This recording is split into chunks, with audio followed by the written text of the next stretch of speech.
Hello friends, welcome to my channel. நம்ம சேனலில் இன்றைக்கி என்ன வீடியோ பார்க்க போகிறோம்னா, நைட் டின்னர் ரொட்டீன் தாங்க பார்க்க போகிறீங்க. நைட் டின்னர் செய்ய ஸ்டார்ட் பண்ணியாச்சு. டைம் பார்த்தீங்கன்னா 5:30 ஆகுது. தம்பி ஸ்கூல் விட்டு வந்துட்டாங்களா, கூட்டின பிறகு தான் பார்த்தீங்கன்னா எல்லாமே கட் பண்ணி செய்ய ஸ்டார்ட் பண்ணோம். அரிசிலாம் முன்னாடி ஊற வச்சிட்டேன்.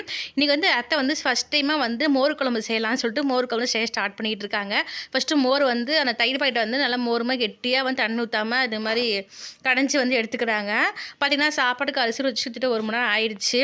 அப்போ பார்த்திங்கன்னா வெங்காயம் அதெல்லாம் கட் பண்ணி எல்லாம் எடுத்து வச்சாச்சு. கட் பண்ணிட்டு டக்குன்னு செஞ்சு முடிச்சிடலாம் அப்படின்னு சொல்லிட்டு பார்த்தீங்கன்னா மேக்ஸிமம் 1 மணி நேரத்துலேயே சமையல் வேலை முடிச்சிட்டு 1 மணி நேரம் கூட இல்லை, அந்த முன்னாடியே சமையல் வேலை செஞ்சு முடிச்சாச்சு. பார்த்தீங்கன்னா கருவேப்பிலை, கொத்தமல்லி, வெங்காயம், பெரிய வெங்காயம், சின்ன வெங்காயம், பச்சை மிளகாய், இஞ்சி பூண்டுன்னு சொல்லிட்டு எல்லாமே கழுவி காலையே அத்தை உளிச்சு வச்சுட்டாங்க. நான் பார்த்தீங்கன்னா வீடு கூட்ட முன்னாடி உளிச்சு வச்சுட்டா சேர்த்து வீடு கூட்டிடலான்னு சொல்லிட்டு காலையே வெங்காயம்லாம் இல்லைங்களா எல்லாம் வந்துச்சு, எல்லாம் வாங்கி வச்சுட்டு காலையில் க்ளீன் பண்ணி வச்சுட்டாங்க. இப்போ பார்த்தீங்கன்னா எல்லாமே கட் பண்ணியாச்சு. ஃபஸ்ட்டு அந்த மோர் குழம்பு அத்தை எப்படி செஞ்சாங்கன்னா, ஃபஸ்ட்டு வெண்டைக்காய் நல்லா ஈரம் இல்லாமல் நேற்றே அலசி வச்சுட்டோம். நல்லா அந்த ஈரமெல்லாம் போன பிறகு ஈரம் இல்லாமல் நல்லா இந்த மாதிரி கட் பண்ணி எடுத்தாச்சு. எடுத்து வானில் போட்டிருக்கேன். பீட்ரூட் பொருள் பார்த்திங்கன்னா அது சீவல் அப்படியே இருக்குது. வாங்க அத்தை எப்படி மோர் குழம்பு செய்கிறாங்கன்னு பார்க்கலாம். பார்த்திங்கன்னா ஃபஸ்ட்டு தேங்காய் எண்ணெய் ஒரு ஸ்பூன் பக்கமாக சேர்த்துக்கிட்டாங்க. எண்ணெய் நல்லா காஞ்ச பிறகு பார்த்திங்கன்னா நம்ம வெண்டைக்காய் கட் பண்ணி வச்சுட்டு பார்த்திங்கன்னா அது சேர்த்துக்கிட்டாங்க. இது 1/2 கிலோ வெண்டைக்காய் இருக்கும். ஒரு 4 வெண்டைக்காய் எடுத்து வச்சுருந்தாங்க. எதுக்காகன்னு பார்த்தீங்கன்னா சுகர் அந்த வெண்டைக்காய் நைட்டே அந்த தண்ணியில் போட்டு ஊற வச்சு காலைல அந்த தண்ணியை குடிச்சா சுகர் லெவல் கம்மியாகவும் சொல்லியிருக்காங்க. அதை இப்போ 2 நாளாக ஃபாலோ பண்ணிகிட்டு இருக்காங்க. அதனால ஒரு 4 வெண்டைக்காய் எடுத்து வச்சுட்டாங்க. இப்போ நல்லெண்ணெய் தேங்காய் எண்ணெய் ஊற்றி அந்த வெண்டைக்காய் போட்டு நல்லா வணக்கிட்டு இருக்காங்க. வெண்டைக்காய் நல்ல அளவுக்கு தெரியும் இல்லையா, வெண்டைக்காய் புளிக்குழம்பு வச்சு அப்படி வணங்குவோம். அதுமாதிரி வணக்கி எடுத்துக்கலாம். அப்போ சாப்பாட்டுக்கு உழ வச்சாச்சு. வெண்டைக்காய் வணக்கத்தை பார்த்திங்கன்னா ஃபஸ்ட்டு அந்த குழம்புக்கு பச்சையாக அரைக்கணும் அப்படின்னு சொல்லிட்டு பார்த்திங்கன்னா அரைக்க ஸ்டார்ட் பண்ணிட்டாங்க. பார்த்திங்கன்னா அதுக்கு இஞ்சி பூண்டு சேர்த்துக்கிட்டாங்க. அப்போ சின்ன வெங்காயம் கொஞ்சமாக ஒரு உள்ளங்கை அளவுக்கு சேர்த்துக்கிட்டாங்க. 4 வெங்காயம் வச்சுக்கோங்களே, கட் பண்ணி சேர்த்தியாச்சு. அப்போ பார்த்திங்கன்னா பச்சை மிளகா சேர்த்திக்கிட்டோம். இது காரம் மேக்ஸிமம் பச்சை மிளகா போடுவாங்க. நான் ஒரு 3 பச்சை மிளகா தான் போட்டோம். ரொம்ப பச்சை மிளகா காரம் வேணாம் அப்படின்னு சொல்லிட்டு 4 எடுத்து வச்சுருந்தேன். அதை 3 மட்டும் போட்டாங்க போதும் அப்படின்னு சொல்லிட்டு. அப்போ பார்த்திங்கன்னா தேங்காய் சேர்த்திட்டோம். தேங்காய் பார்த்திங்கன்னா பின்னாடி தோல் இருக்கும் பார்த்திங்களா, அதை எடுத்துகிட்டு தான் தேங்காய் சேர்த்தியாச்சு. அப்போ அதை கட் பண்ணி போட்டுக்கலாம். அப்போ பார்த்திங்கன்னா சீரகம் 1 ஸ்பூன் சேர்த்திட்டாங்க. சும்மா 1 ஸ்பூன் 1/2 ஸ்பூன் பக்கம் சீரகம் சேர்த்திட்டாங்க. இப்போ என்ன அதில் கொஞ்சமாக மஞ்சத்தூள் சேர்த்திட்டாங்க. ஏன்னா மஞ்சள் போட்டால் தான் மோர் குழம்பு கலரே கிடைக்கும். அரைக்கும் போது சேர்த்திட்டாங்க. பார்த்திங்கன்னா எல்லாம் நைஸாக அரைச்சி எடுத்துக்கிட்டாங்க. இப்போ பார்த்திங்கன்னா தாளிப்பு கொடுக்கறதுக்கு தாளிப்பு இல்லை, மறுபடியும் வானில் எண்ணெய் ஊற்றிட்டு அந்த வெங்காயம் போட்டு வணக்கினாங்க. இது எனக்கு எப்படின்னு தெரியல, அதெல்லாம் செஞ்சுட்டு இருந்தாங்களா. சும்மா நான் மேக்ஸிமம் அந்த பீட்ரூட் சீவிட்டு இருந்தேன். ஆனால் ப்ராப்பராக நான் பார்க்கவே இல்லை. அதை போட்டு வீடியோ தான் எடுத்துகிட்டு இருந்துச்சு. அப்போ பார்த்திங்கன்னா அந்த ஒரு வானில் வச்சுட்டாங்களா, வச்சு அதில் அப்படியே 1 ஸ்பூன் தேங்காய் எண்ணெய் சேர்த்துக்கிட்டாங்க. தேங்காய் எண்ணெய் சேர்த்து நல்லா அந்த வெங்காயத்தை போட்டுக்கிட்டாங்க. நல்லா வணக்கி எடுத்துக்கிட்டாங்க. எதுவுமே ரொம்ப வணங்க தேவையில்லை அப்படின்னு சொன்னாங்க. பார்த்திங்கன்னா வெங்காயம் நல்ல அளவுக்கு வணங்கின பிறகு கொஞ்சமாக கருவேப்பிலை சேர்த்துக்கிட்டாங்க. வெங்காயம் இப்போ நல்லா வணங்கின பிறகு பார்த்திங்கன்னா அந்த அரைச்சம் பார்த்திங்களா, அதை பச்சை எல்லாமே போட்டு அது அந்த சாந்து இதை சேர்த்துக்கிறாங்க. சேர்த்து அதையும் நல்லா மிக்ஸ் பண்ணி விட்டுறாங்க. நல்லா மிக்ஸ் பண்ணிவிட்டு அந்த அரைச்ச மிக்ஸி ஜாலியாக பார்த்திங்கன்னா கொஞ்சமாக ஒரு 1/2 டம்ளர் தண்ணி ஊற்றி அதை அது கூட சேர்த்தியாச்சு. இப்போ நல்லா ஃபுல்லாக எல்லாம் மிக்ஸ் பண்ணிவிட்டு ஹை ஃப்ளேமில் வச்சு கரெக்டாக அந்த நுர பொங்குற அளவுக்கு அது ஒரு கொதி வந்த பிறகு நல்லா கொதிக்க வச்சு எடுத்துக்கிட்டாங்க.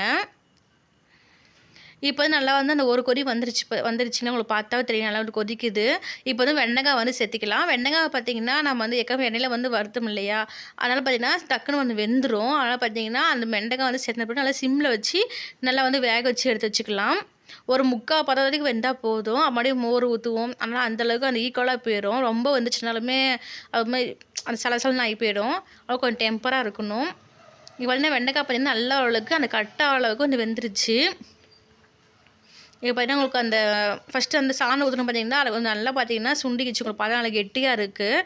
இப்போ பார்த்திங்கன்னா உப்பு 1 ஸ்பூன் பக்கமாக சேர்த்துக்கிறோம். ஃபஸ்ட்டு உப்பு எதுவும் போடவே இல்லை, இப்போ தான் சேர்த்துக்கிறோம். உப்பு போட்டு நல்லா மிக்ஸ் பண்ணிக்கலாம். நல்லா மிக்ஸ் பண்ண பிறகு நம்ம மோர் வந்து கடைச்சி வச்சோம் பார்த்தீங்களா, அதை வந்து இப்போ நம்ம இது கூட சேர்த்திக்கலாம். அது பார்த்தீங்கன்னா அது எப்படி இருக்குன்னா நல்லா கெட்டியாக இருக்குது. நல்லா வந்து பார்த்திங்கன்னா அந்த மில்க்கு அதுன்னு சொல்லுவாங்க பார்த்தீங்களா, மில்க் கண்டஸ்ட் அது மாதிரி நல்லா கெட்டியாக இருக்குது. அதை ஊற்றின பிறகு பார்த்திங்கன்னா சூப்பராக வந்து நல்லா ஒயிட் கலரில் ஒரு மாதிரி இருந்துச்சு. அந்த மோர் குழம்பு வாசமே வந்துச்சு நல்லா வந்து அது இது ஊற்றின பிறகு. இப்போ அதுலேயே பார்த்திங்கன்னா கொஞ்சமாக தண்ணி கலந்து சேர்த்துக்கிட்டாங்க. தண்ணி வந்து அதுக்கப்புறம் நாங்கள் சேர்த்துக்கவே இல்லை, இதுவே போதும்னு விட்டாச்சு. ஏன்னா இதுவே கொஞ்சம் தண்ணியாக இருக்கும், மறுபடியும் ஆற வச்சு சாப்பிட பார்த்தீங்கன்னா கெட்டியாயிரும். இப்போ நல்லா வந்து மிக்ஸ் பண்ணிக்கலாம். இதுவும் அதே மாதிரி தான், ரொம்ப நேரம் வந்து கொதிக்கணும் தேவையில்ல. ஓரளவுக்கு பார்த்தீங்கன்னா அந்த உர பொங்குற அளவுக்கு வந்தால் போதும். இப்போ நல்லா வந்து பார்த்திங்கன்னா ஓரளவுக்கு நுர பொங்கி நல்லா வந்து கொதிச்சிட்ருக்கு. இப்போ என்னென்னா எடுத்து நம்ம ஓரமாக வச்சிடலாம். வெண்டைக்காய் நல்லா வந்து வெந்துருச்சு. அது ஓரமாக வச்ச பிறகு பார்த்தீங்கன்னா தாளிப்பு கொடுக்கறதுக்கு ஒரு வானில் வச்சு அதுலேயும் பார்த்திங்கன்னா தேங்காய் எண்ணெய் வந்து மறுபடியும் ஒரு ஸ்பூன் வந்து சேர்த்திட்டாங்க. ரொம்ப அதிகமாக எதுவுமே சேர்த்திக்கவே இல்லை. எண்ணெய் வந்து எல்லாத்தையுமே அந்த ஒவ்வொரு ஸ்பூன் பக்கமாக தான் வந்து சேர்த்திக்கிட்டாங்க. எண்ணெய் வந்து நல்லா சேர்த்தின பிறகு பார்த்திங்கன்னா எண்ணெய் நல்லா காஞ்ச பிறகு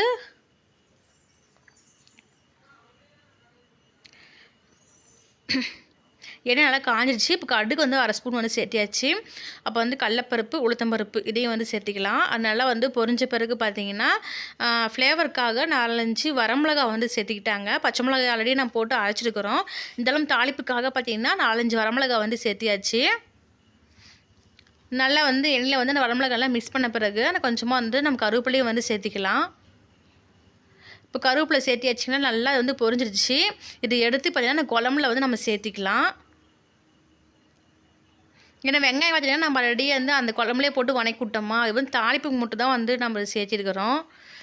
இப்போ எடுத்து நம்ம அந்த குழம்புலேயே வந்து சேர்த்திக்கலாம். நல்லா அந்த வரமிளகா வந்து நெல்லை வணங்கும் நல்லா வாசனை வந்து சூப்பராக இருந்துச்சு. இப்போ வந்து அந்த குழம்புல வந்து தாளிப்பு வந்து கொட்டிடலாம். அது வந்து அது போட்ட போது பார்த்திங்கன்னா நல்லா ஒரு கலர்ஃபுல்லாக சூப்பராக இருந்துச்சு. நல்லா வந்து அந்த மோர் குழம்பு ஃப்ளேவர் வாசம் வந்து சூப்பராக வந்துச்சு. இப்போ எடுத்தோன்னே இந்த கலரை வேணாம் அப்படியே விட்ருங்க, மூடவும் வேணாம் தட்டு போட்டு. ஏன்னா வந்து கொஞ்சம் தான் அந்த ஆறட்டும், ஆற வச்சு தான் வந்து அத்தை வந்து தட்டு போட்டு க்ளோஸ் பண்ணணும் அப்படின்னு சொன்னாங்க. நல்லா ஆறட்டும்னு சொல்லி விட்டாச்சு. இப்போ மோர் குழம்பு ரெசிபி வந்து முடிஞ்சிச்சு. இப்போ சாப்பிட வந்து வணிஞ்சிட்ருக்கு. நான் அதுக்குள்ள பார்த்திங்கன்னா பீட்ரூட்டும் சீவி வச்சுட்டேன். தேங்காய் வந்து வேணும்னு சொல்லிட்டு அந்த தேங்காய் வந்து உடச்சிட்டு இருந்தேன். இன்னும் சிங்கில் பாத்திரம் இருக்குது, பாத்திரம்லாம் வளர்க்கணும். தம்பி பார்த்திங்கன்னா இப்போ வந்து ஹோம் ஒர்க்லாம் எதுவுமே கிடையாது. அவருக்கு வந்து பார்த்திங்கன்னா டான்ஸ்னு சொல்லி டான்ஸ் ப்ராக்டிஸ் பண்ணிகிட்டு இருக்காங்க. இப்போ வந்து பீட்ரூட் போய் பண்ண அத்தை ஸ்டார்ட் பண்ணிக்கிட்டாங்க. இன்றைக்கி எல்லாமே வந்து எப்பவுமே அத்தை தான் சமைப்பாங்க. இன்றைக்கி ஃபுல்லாக அத்தை தான் சமைச்சாங்க. நான் சும்மா எடுபடி வேலைக்கு மட்டும் தான் நான் வந்து அந்த பாத்திரம் இருக்குது சும்மா அந்த மாதிரி தான் செஞ்சிட்ருப்பேன். இப்போ வந்து பீட்ரூட் பழகுக்கு எண்ணெய் ஊற்றியாச்சு, நான் நல்லெண்ணெய் வந்து சேர்த்தியாச்சு. ஏன்னா நல்லா காஞ்ச பிறகு கடுகு கடலப்பருப்பு உளுத்தம்பருப்பு 3 வந்து சேர்த்திக்கலாம். அது நல்லா வந்து பொரிஞ்ச பிறகு பார்த்திங்கன்னா கருவேப்பிலையும் சேர்த்திக்கலாம். கருவேப்பிலை சேர்த்த பிறகு கட் பண்ணி வச்சிருக்க பெரிய வெங்காயமும் சேர்த்திக்கலாம். வெங்காயம் கொஞ்சம் அதிகமாக சேர்த்திக்கிட்டோம். அப்போ ஒரு பச்சை மிளகாய் இருந்துச்சு பார்த்தீங்களா, அதையும் வந்து இது கூட சேர்த்தியாச்சு. ஏன்னா வெங்காயம் எதுக்கு அதிகமாக சேர்த்துன்னு பார்த்தீங்கன்னா பீட் வந்து 3 காய் தான் இருந்துச்சுங்களா, அதனால் பார்த்தீங்கன்னா கொஞ்சம் வந்து அதிகமாக போட்டால் வெங்காயம் அதிகமாக போட்டால் கொஞ்சம் பொருள் அதிகமாக கிடைக்கும்னு சொல்லி ஆளுக்கு பிளேட் கிடைக்கும் இல்லையா அப்படின்னு சொல்லி விட்டாச்சு. வெங்காயம் போட்ட பிறகு கொஞ்சமாக தூளுப்பு சேர்த்துக்கலாம். அப்புறம் வெங்காயம் கொஞ்சம் சீக்கிரம் வணங்கும். வெங்காயம் எல்லாம் வணக்கி எடுத்துக்கலாம். நல்லா வந்து வெங்காயத்தை வந்து அந்த உப்பு நல்லா மிக்ஸ் பண்ணி வணக்கி எடுத்துக்கலாம்.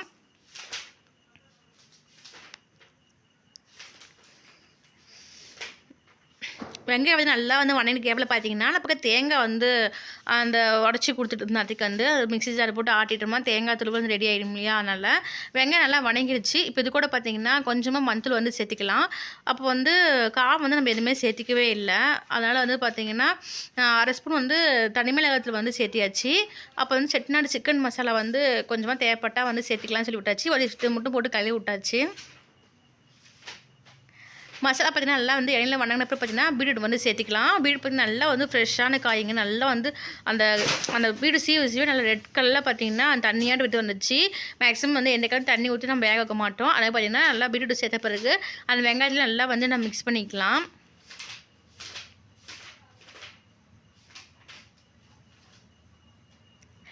நல்லா சிம்மில் வச்சு நல்லா வந்து பீட்ரூட் மிக்ஸ் பண்ணோம்னா அந்த காயிலேருந்தே பார்த்திங்கன்னா நல்லா தண்ணி விட்டு வணங்கும். இப்போ வந்து வெங்காயத்தில் கொஞ்சம் உப்பு போட்டோம். இப்போ இந்த மில்லையும் வந்து கொஞ்சம் உப்பு போட்டு நல்லா வந்து வணக்கி எடுத்துக்கலாம்.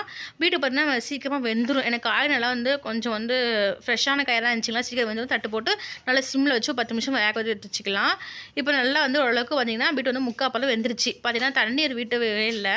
அதுலேயே இப்போ காயிலே பார்த்து தண்ணி விட்டு வணங்கியிருக்கு பாருங்கள். அந்த தண்ணி வந்து லைட்டாக வந்து சுண்டுறதுக்கும் காய் வேகிறதுக்கும் சரியாக போயிடும். இன்னும் கொஞ்சம் வந்து லைட்டாக லைட்டாக ஒரு 10 நிமிஷம் மறுபடியும் சிம்மில் வச்சு வேக வச்சோம்னா வந்து வெந்து போயிடும். பீட்ரூட் பொரியல் வந்து யாருக்கு பிடிக்கும்னு சொல்லிட்டு கண்டிப்பாக கமெண்ட் பண்ணுங்கள். உங்ககிட்ட குட்டிஸுக்கு வந்து சாப்பிடுவாங்களான்னு சொல்லிட்டு கண்டிப்பாக கமெண்ட் பண்ணுங்கள். உப்பு கொஞ்சம் மறுபடியும் கம்மியாக இருந்துச்சுங்க. உப்பு வந்துட்டு கொஞ்சம் போட்டுவிட்டு நல்லா மறுபடியும் கொஞ்ச நேரம் பார்த்தீங்கன்னா 10 நிமிஷம் சிம்மில் வந்து வச்சு மறுபடியும் வேக வச்சு எடுத்து வச்சாச்சு. ஒரு 10 நிமிஷம் ஆகட்டும். அதெல்லாம் சிங்கில் இருக்க பாத்திரம் வந்துட்டு நான் வதக்கி எடுத்துட்டேன். இப்போ 10 நிமிஷம் கழிச்சு ஓப்பன் பார்த்தோம்னா நம்ம பீட்ரூட் பொரியல் சூப்பராக வந்து வணங்கிருச்சு. நல்லா பார்த்தீங்கன்னா இப்போ ஹை ஃப்ளேமில் வச்சுட்டு நல்லா வந்து நம்ம கிளறி விட்டுறலாம். இப்போ உப்பு, காரம் எல்லாமே வந்து கரெக்டாக இருக்கும். லாஸ்ட்டாக வந்து பார்த்திங்கன்னா தேங்காய் தூள் வந்து சேர்த்திக்கலாம்.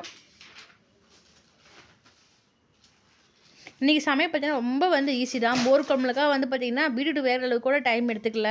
டக்கு டக்கு டக்குன்னு முடிச்சாச்சு. மேக்ஸிமம் சொன்னால் 1 மணி நேரம் கூட சமையல் செய்ய ஆகலை. அந்தளவுக்கு சீக்கிரம் வந்து முடிச்சிட்டோம். இப்போ வந்து பீட்ரூட் பொரியல் பார்த்திங்கன்னா தேங்காய் வந்து போட்டாச்சு. இப்போ நல்லா வந்து மிக்ஸ் பண்ணி விட்டுடலாம். இப்போ நம்ம வீட்டில் பார்த்திங்கன்னா சூப்பரான பீட்ரூட் பொரியல் ரெடி ஆகிடுச்சு. நீங்கள் எப்படி பீட்ரூட் பொரியல் செய்யுங்க கண்டிப்பாக கமெண்ட் பண்ணுங்கள். எல்லாமே ஒரே மாதிரி தான் செய்வோம். இருந்தாலும் அவங்களுக்குன்னு ஒரு இது இருக்கும், டிப்ஸ் இருக்கும் இல்லையா? அதனால் பார்த்தீங்கன்னா நீங்கள் எப்படி சொல்லுவீங்க கண்டிப்பாக எனக்கு கமெண்ட் பண்ணுங்கள். இப்போ தேங்காய் போட்டு நல்லா வந்து மிக்ஸ் பண்ணிக்கலாம். இப்போ நம்ம வீட்டு பொருள் சூப்பராக ரெடி ஆகிடுச்சு. நானும் பார்த்தீங்கன்னா ஆல்மோஸ்ட் எல்லா வேலையும் முடிச்சாச்சு. அந்த அடுப்பு மட்டும் க்ளீன் பண்ணிட்டோம்னா எல்லா வேலையும் முடிஞ்சுட்டு சாப்பாடும் பார்த்தீங்கன்னா வடிச்சு விட்டாச்சு. இப்போ வந்து நாங்கள் வந்து ஒரு 6:30 மணிக்கே பார்த்தீங்கன்னா சமையல் வேலை செஞ்சு முடிச்சிட்டோம். அதனால அவங்க வரும்போது தான் சாப்பிடுவோம் இல்லையா? அதனால் பார்த்தீங்கன்னா கொஞ்ச நேரம் வெயிட் பண்ணிக்கிட்டு கொஞ்ச நேரம் வந்து உட்காந்துட்டு அப்புறம் தான் வந்து சாப்பிட ஆரம்பிப்போம். நாங்கள் இன்னும் இப்போ கூட வயசு கொடுத்துருக்கு இன்னும் சாப்பிடவே இல்லை. பார்த்தீங்கன்னா பில் பொருள் சூப்பராக இருந்து ரெடி ஆயிடுச்சுங்களா? அப்போ தட்டு போட்டு மூடி வச்சிடலாம். எடுத்து எல்லாமே டேபிள் எடுத்து எல்லாம் அரேஞ்ச் பண்ணி வச்சுட்டு அவங்க வந்த பிறகு நம்ம சாப்பிட ஆரம்பிச்சிருந்தோம். நான் மோர் குழம்பு பார்த்தீங்கன்னா ஓரளவுக்கு சூடு வந்து ஆறிடுச்சு. இப்போ என்ன லாஸ்ட்டாக அத்தை வந்து கொத்தமல்லி தழையை வந்து போட்டுட்டு வச்சுட்டாங்க அப்படியே. சாப்பிடும்போது நம்ம வந்து கிளறிக்கலாம் அப்படின்னு சொல்லி விட்டாச்சு. இந்த லைட்டாக அந்த சூடு வந்து கொஞ்சம் வந்து இருக்குது. அதனால் ஃபுல்லாக வந்து க்ளோஸ் பண்ண வேணாம்னு சொல்லிட்டு தட்டை எடுத்து ஒரு இது மட்டும் மூடி வச்சுட்டாங்க.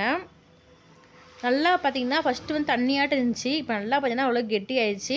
சும்மா நைட்டுக்கு ஒரு நேரம் மட்டும் வந்து செஞ்சாச்சு. ஏன்னா வந்து சூடு பண்ண முடியாது. புளிச்சு அந்த மோர் ஊற்றினால புளிச்சு ஸ்மெல் வரும்.